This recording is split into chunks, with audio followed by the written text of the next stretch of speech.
Hello, in this video I'm talking about how to export your images on Capcut.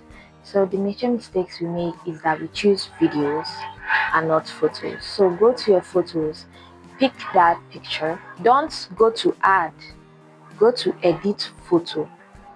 Yes, go to edit photo. You can also choose it as HD just like I did. Feel free to edit your photo. So the ones I use, the features I use are brightness, exposure, saturation, and sharpness. Those are the main things I use to edit my photos, and it just gives it a very fine finish. Once you're done editing, save and then feel free to export if you're satisfied.